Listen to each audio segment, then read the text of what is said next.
साल 1983 भारतीय क्रिकेट में एक नई क्रांति लेकर आया। 1983 के वर्ल्ड कप में सबसे धुरंधर टीमों में वेस्ट इंडीज, इंग्लैंड, ऑस्ट्रेलिया और पाकिस्तान की गिनती होती थी। 1983 तक सारे मैच 60 ओवर के हुआ करते थे। हर गेंदबाज को अधिकतम 12 ओवर फेंकने के लिए दिए जाते थे।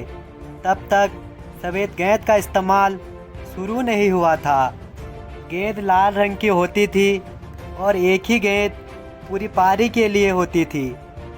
ना ही कोई इनर सर्किल होता था और ना ही फील्ड प्लेसिंग पर कोई रोक टोक। सभी खिलाड़ी सफ़ेद कपड़े पहनते थे और टेस्ट मैच की तरह लंच और चाय का समय निर्धारित होता था। इस टीमों में कुल 8 टीमों ने क्वालिफाई किया। 7 पूर्ण आईसीसी सदस्य, जिनमें हाल ही में नियुक्त पूर्ण सदस्य श्रीलंका और जिम्बाब्वे शामिल थे। इन 8 टीमों को 2 ग्रुपों में बांटा गया था। ग्रुप ए में इंग्लैंड, न्यूजीलैंड, श्रीलंका और पाकिस्तान थे, जबकि ग्रुप बी में भारत, वेस्ट इंडीज, ऑस्ट्रेलिया और जिम्बाब्वे थे। उन्हीं में से एक मैच 18 जून 1983 को खेला गया था, जो दुनिया वाले देख नहीं पाए। तब सबके घरों में टीवी नहीं हुआ करती थी। आज बताते हैं उस मैच के बारे में, जब भारत घुटने टेक चुकी थी, पर एक खिलाड़ी भगवान बनकर निखरा और अपनी पारी खेल डाली। बात है वर्ल्ड कप 18 जून 1983 की। यह मैच खेला जा रहा था भारत और जिम्बाब्वे के बीच। इस मैच में टीम इंडिया ने टॉस जीतकर पहले बल्लेबाजी का फैसला किया। शुरुआत में गेंदबाजों को काफ़ी मोमेंट मिल रहा था। भारत की शुरुआत अच्छी नहीं रही। नतीजा यह रहा, भारत के दोनों ओपनर बिना योगदान किए पवेलियन वापस लौट आए। भारत की स्थिति फाइनल में पहुंचने के लिए बहुत ही खराब चल रही थी। सबसे पहले गावस्कर पहले ओवर की आखिरी गेंद में आउट हो गए। सबने अपनी अपनी उम्मीद फॉर्म में चल रहे अमरनाथ पर लगाई, पर लेकिन वो भी 5वें ओवर में विकेट के पीछे लपक लिए गए। स्कोर था 6 रन पर 2 विकेट। जब संदीप पाटिल बैटिंग करने आए तो स्टेडियम में सन्नाटा छा चुका था। इस बीच श्रीकांत ने डी मिड ऑफ पर एक आसान कैच दे दिया। कुछ गेंदों बाद संदीप पाटिल भी विकेट कीपर के हाथों कैच कर लिए गए।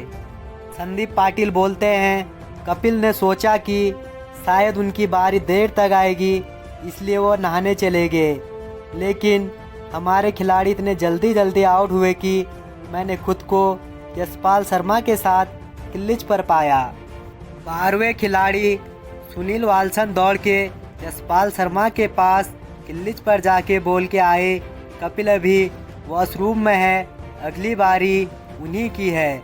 लेकिन सुनील वाल्सन की चेतावनी का कोई असर नहीं पड़ा। लेकिन यशपाल शर्मा भी रोशन की गेंद को फ्लिक करने के चक्कर में विकेट के पीछे कैच दे बैठे। भारत के 5 विकेट सिर्फ 17 रनों पर हो चुके थे। ड्रेसिंग रूम में दूसरे खिलाड़ियों ने जल्दी कपिल को बैटिंग के लिए तैयार किया। ड्रेसिंग रूम में गावस्कर, श्रीकांत, महेंद्र अमरनाथ और यशपाल शर्मा मुंह लटकाए बैठे थे।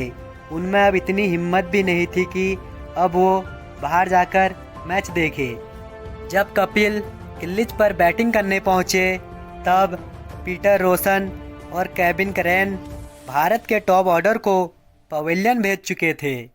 पवेलियन में मदनलाल की पत्नी अन्नू और कपिल देव की पत्नी रोमी के साथ सीढ़ियाँ चढ़ रही थी। तब मदनलाल ने उन्हें रोककर पूछा, तुम कहाँ जा रहे हो? तुम क्यों आए हो? वापस होटल जाओ। अन्नू ने कहा, क्यों? मदनलाल ने कहा, 17 रन पर हमारे 5 विकेट गिर चुके हैं। दोनों की पत्नियों ने चिल्लाकर कहा, क्या? तभी उन्होंने देखा भारत का स्कोर बोर्ड पर 5 विकेट 17 रन था। कपिल देव ने सावधानी से खेलना शुरू किया। ये उनका स्वाभाविक खेल नहीं था। उनके पहले 50 रनों में एक भी बाउंड्री नहीं थी। उस समय कपिल देव की कोशिश थी कि किसी तरह इज्जत बची रहे और भारत किसी तरह अपने स्कोर को 180 तक खींच ले जाए। उनका साथ देने के लिए रोजर बिन्नी आए। ये दोनों छठे विकेट के लिए 60 रनों की साझेदारी निभाते हुए स्कोर को 77 रन ले गए। कपिल और बिन्नी की जान में जान आई। तब रोशन को छठे ओवर के स्पेल के बाद बदल दिया गया था। तभी बन्नी एलपीडब्ल्यू आउट हो गए और 1 रन बनाने के बाद रवि शास्त्री भी पवेलियन लौट गए। कपिल देव ने चार्ज संभाला, लेकिन तब तक विकेट थोड़ा आसान हो चुका था। कपिल विकेट के पीछे कट कर और गैप में खेलकर रन जुटाने लगे। कपिल क्रीज में खड़े होकर अपने आप से कह रहा था, मुझे ओवर के ख़त्म होने तक खेलना है। तभी मदन लाल ने कपिल देव से कहा, मैं एक छोर संभालता हूँ, आप रन बनाए। 35 ओवर बाद जब लंच हुआ तो भारत का स्कोर 7 विकेट पर 106 रन था और कपिल देव 50 पर खेल रहे थे। कपिल देव ने अपने कंधों पर भारतीय पारी को संभालने का बीड़ा उठा लिया था और उसमें उनकी मदद करने निकले रोजर बिन्नी, मदन लाल और सैयद किरमानी। तब कोई भी भारतीय खिलाड़ी अपनी जगह से नहीं हिला। उधर ऊपर आकर सुनील गावस्कर एक बार काउंटर का सहारा लेकर खड़े हो गए। किसी ने उनसे पूछा, सन्नी आप काफ़ी समय से ऐसे खड़े हो? गावस्कर ने जवाब दिया, हाँ, जब से कपिल ने मानना शुरू किया है ना, मैं ऐसे ही खड़ा हूँ। मुझे डर है कि अगर मैं अपनी जगह से बदल गया कपिल आउट हो जाएगा। तभी गावस्कर ने कोच के ड्राइवर बाव को एक तरफ इशारा किया।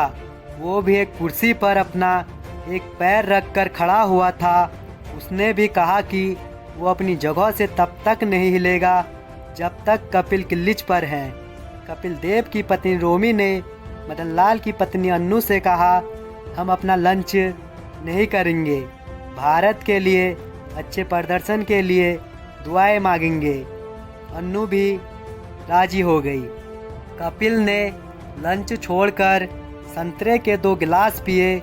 कपिल देव संतरे के 2 गिलास जूस पीकर मैदान में उतरे। मदन लाल और किरमानी ने दिया उनका साथ। लंच के बाद भारत का स्कोर 140 पहुंचा। मदन लाल 17 रन बनाकर आउट हो गए। उनकी जगह किरमानी आए। इन दोनों ने भारत की पारी को मजबूती देनी शुरू कर दी। बाद में किरमानी ने याद किया, जब मैं क्रीज पर पहुंचा तब कपिल ने मुझसे कहा कि गिरी भाई, हमें 60 ओवर तक बैटिंग करनी है। किरमानी ने जवाब दिया, कैप्स फिक्र मत करो, हम पूरे 60 ओवर खेलेंगे। मैं तुम्हें ज़्यादा से ज़्यादा स्ट्राइक दूंगा और तुम्हें हर गेंद को मारना होगा, क्योंकि तुमसे अच्छा हिटर इस भारतीय टीम में कोई नहीं है। कपिल और किरमानी ने पूरे 60 ओवर खेले और कपिल देव 175 रन बनाकर नाबाद पवेलियन लौटे। आखिरी ओवरों में कपिल देव ने जिम्बाब्वे के गेंदबाजों की बहुत धुलाई की। भारत के 266 रनों के स्कोर में कपिल देव ने 175 रन नाबाद बनाए। इस मैच में भारत ने जिम्बाब्वे को 31 रनों से हराया। आशा करता हूं दोस्तों आप सभी को क्रिकेट हिंदी स्टोरी में वीडियो अच्छी लगी होगी। वीडियो को ज़्यादा से ज़्यादा शेयर करें एंड सब्सक्राइब करें।